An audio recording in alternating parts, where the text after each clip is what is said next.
escutei telefone casa. Meu Deus, ele está falando.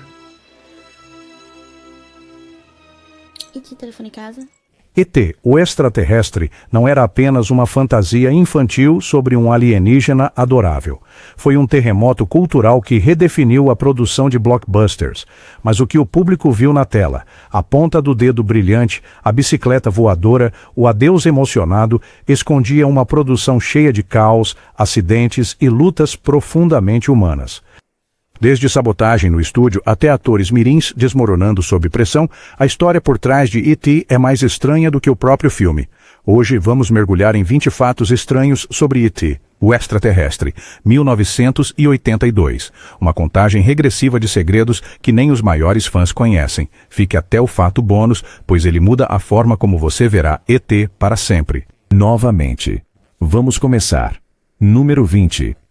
O estúdio tentou matá-lo antes que vivesse. E.T. não estava destinado à grandeza. Na verdade, quase não existiu. A Columbia Pictures originalmente tinha o roteiro em sua mesa quando ainda se chamava Night Skies. Os executivos o descartaram, chamando-o de um filme fraco da Disney que não daria lucro. Eles passaram. A ironia? Essa decisão custou à Columbia quase $1 bilhão em receita futura. A Universal entrou em cena, reconhecendo a proposta emocional de Spielberg sobre um menino e seu alienígena. O que o público não sabia, Spielberg nem sequer vendeu como ficção científica. Ele vendeu como uma história de divórcio. Essa vulnerabilidade convenceu Sid Sheinberg, da Universal, a dar luz verde ao projeto. Não era ficção científica que eles estavam comprando. Eram as feridas de infância de Spielberg disfarçadas. E isso se tornou ouro cinematográfico. Número 19. O rosto do alienígena veio de Estranhos. O rosto gentil e enrugado de E.T. não era apenas um design de marionete aleatório. O artista de efeitos especiais, Carlo Rambaldi, construiu-o usando uma mistura Frankenstein de características humanas.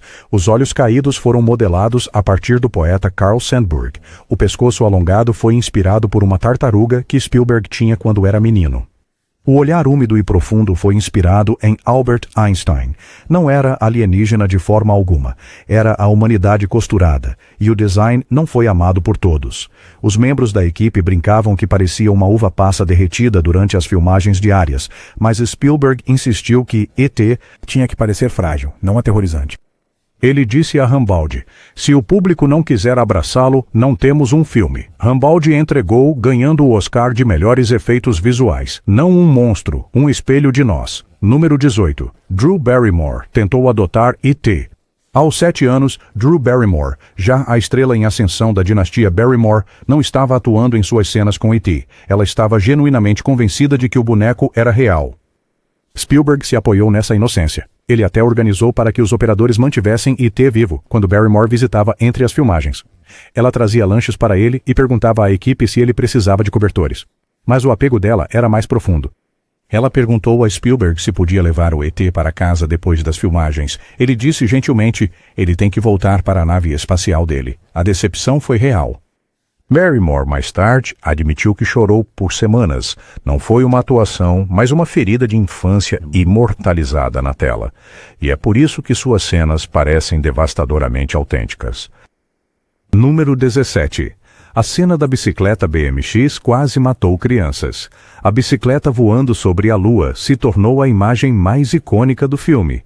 Mas nos bastidores, as acrobacias de BMX eram um caos perigoso.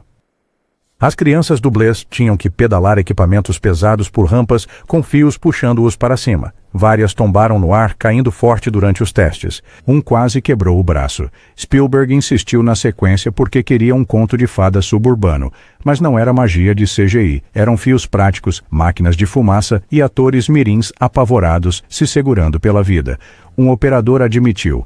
Era como um número de circo e ninguém queria ser a criança que caía. Esse é o custo da viagem mais mágica do cinema. Não um sonho, um quase desastre. Número 16. Harrison Ford estava nele, mas foi cortado. O que os fãs não sabiam, Harrison Ford realmente filmou uma participação especial. Na época, ele era amigo de Spielberg e tinha acabado de sair de Os Caçadores da Arca Perdida. Seu papel? O diretor da escola. Em uma cena deletada, Ford repreende Elliot após a rebelião da dissecação dos sapos, mas Spielberg cortou a filmagem temendo que o rosto famoso de Ford Perspectiva. No momento em que o segundo Harrison entra, deixa de ser sobre o Elliot, ele explicou. Hoje, o Camil perdido vive apenas em fotos e sussurros de fãs. ET não era sobre titãs de Hollywood, era sobre crianças comuns e um amigo extraordinário. Número 15. O roteiro foi escrito em tempo recorde. Melissa Mathison, que escreveu o roteiro, quase não aceitou o trabalho. Ela estava namorando Harrison Ford na época, visitando Spielberg no set de Os Caçadores da Arca Perdida. Spielberg apresentou a ideia para ela. Um menino solitário faz amizade com um alienígena perdido. Ela anotou algumas notas, mas disse que não estava pronta. Spielberg insistiu. Em 8 semanas, ela voltou com um roteiro tão emocionalmente afiado que Spielberg mal o alterou. O que o público não sabia, seu primeiro rascunho já tinha o dedo brilhante, a perseguição de bicicleta e a despedida de partir o coração. Spielberg chamou-o de o melhor primeiro rascunho que já li. Não era uma escrita de ficção científica, era uma fábula escrita com o ritmo de uma canção de ninar. E essa rapidez deu ao filme seu coração cru e sem filtros. Número 14. A voz do alienígena veio de 18 fontes diferentes. A voz rouca e frágil de E.T. não era apenas uma gravação, era um mosaico de genialidade em design de som. O designer de som Ben Burt, famoso por R2-D2 e Darth Vader, costurou vozes de fontes inesperadas. O núcleo pertencia à fumante e inveterada Pat Welsh, cujo tom rouco deu peso a E.T., mas Burt também adicionou animais, guaxinins, lontras marinhas e cavalos. Até a própria respiração de Spielberg se infiltra na mistura. O que o público não sabia. Mais de 18 sons diferentes foram fundidos para criar a ilusão de uma única voz alienígena. Não era uma única performance.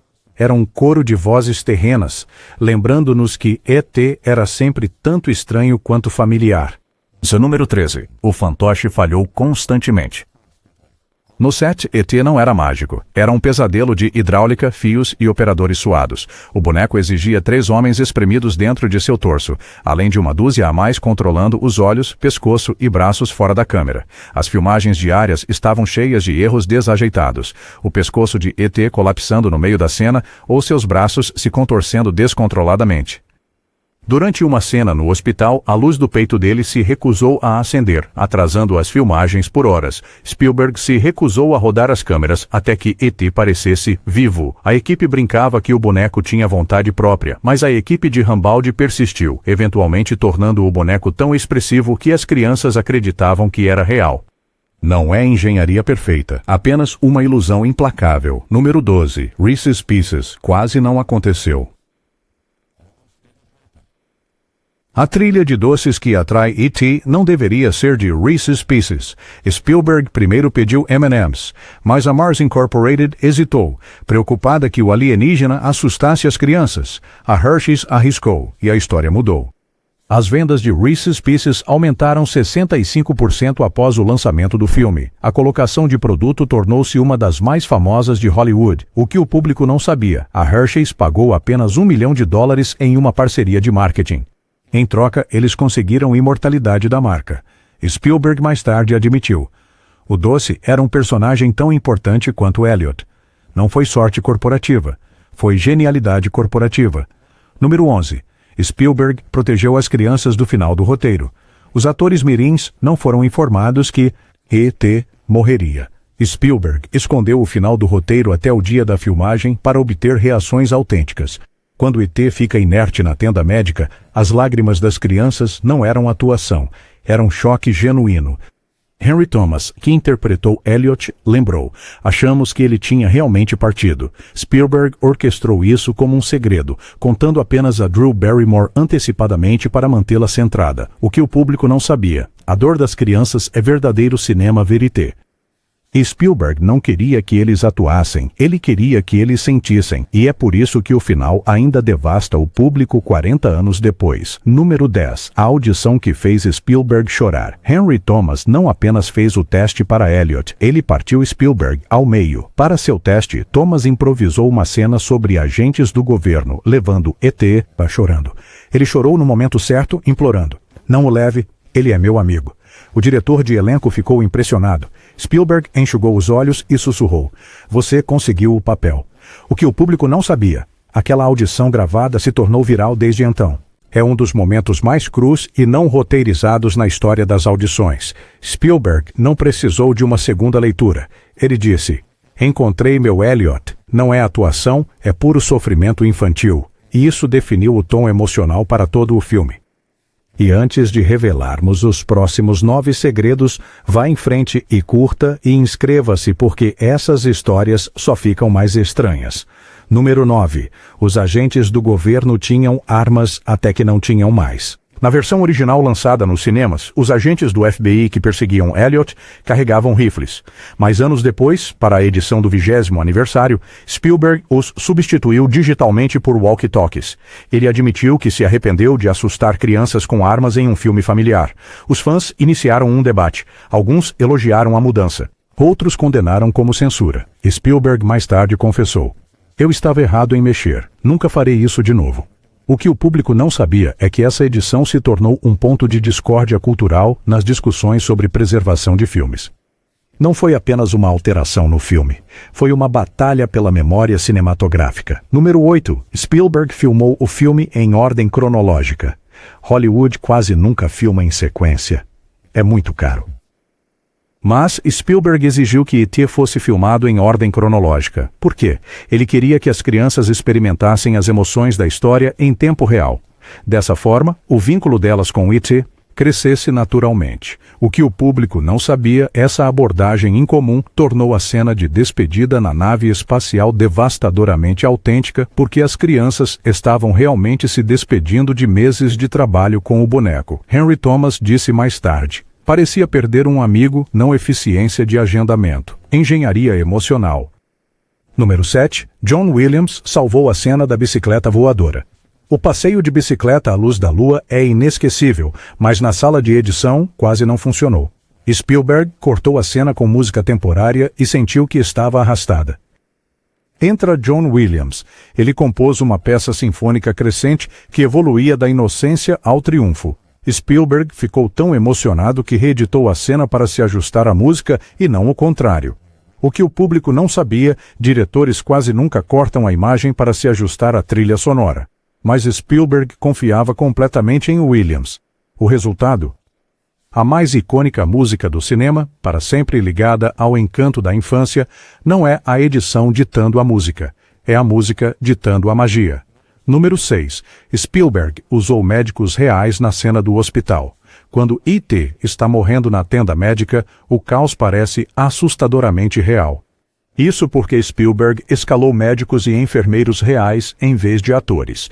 Ele queria a autenticidade, o jargão, os movimentos frenéticos, o cansaço. A equipe médica improvisou seu diálogo enquanto tentava salvar o boneco. O que o público não sabia, Spielberg lhes deu apenas uma direção: façam o que fariam por um paciente real. O resultado foi tão convincente que algumas crianças saíram dos cinemas traumatizadas. Não era drama encenado. Medicina real aplicada a um corpo falso. E isso borrava a linha entre ficção e realidade. Número 5. Spielberg dirigiu do chão. Enquanto filmava as cenas das crianças, Spielberg frequentemente se agachava no chão ao nível dos olhos delas. Ele não queria dirigir de cima para baixo. Ele queria viver dentro do mundo deles. Os membros da equipe brincavam que ele passava mais tempo no carpete do que na cadeira. O que o público não sabia, essa escolha simples moldou toda a perspectiva do filme. Os adultos são mostrados principalmente da cintura para baixo, seus rostos escondidos até mais tarde.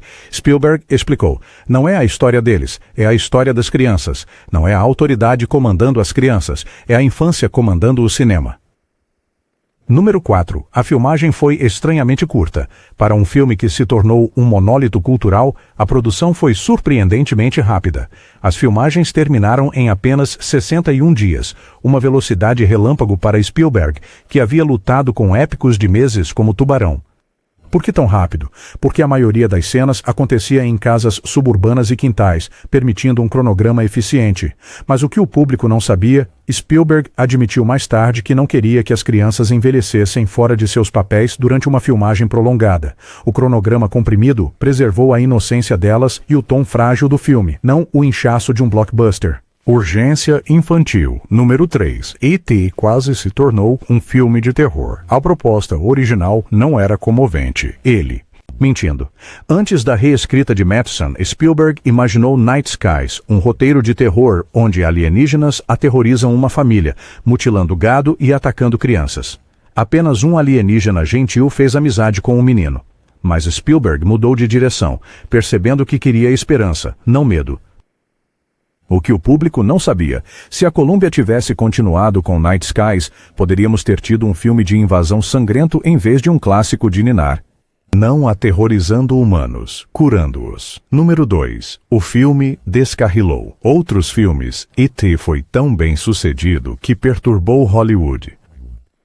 Os estúdios entraram em pânico, engavetando projetos de ficção científica mais sombrios, convencidos de que o público só queria histórias de alienígenas amigáveis. Isso até ofuscou o próprio Poltergeist de Spielberg, lançado no mesmo verão. Os números de bilheteria foram brutais. E.T. ficou em primeiro lugar por 16 semanas. O que o público não sabia, esse domínio criou o efeito Spielberg, uma obsessão dos estúdios por blockbusters de alto conceito voltados para a família. Não foi apenas um sucesso, foi uma mudança sísmica nas prioridades do cinema.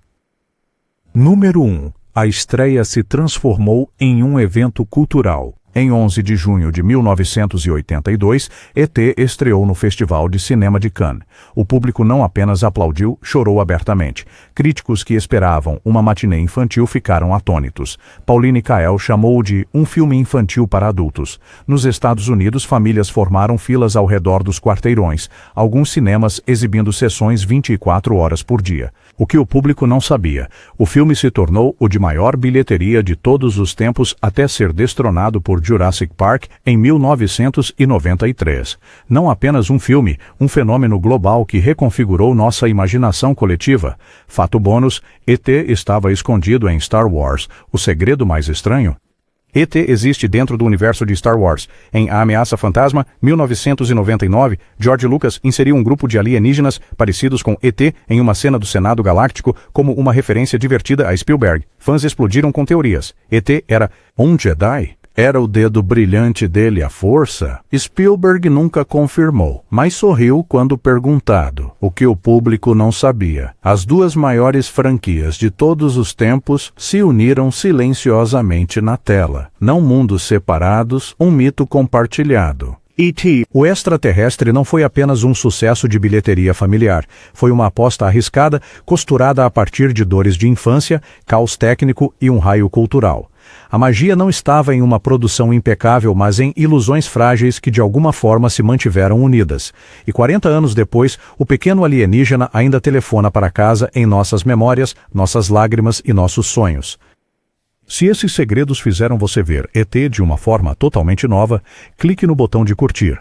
Inscreva-se para mais verdades ocultas sobre filmes. E lembre-se, a verdadeira magia do cinema não está na tela, mas no que nunca deveríamos ver.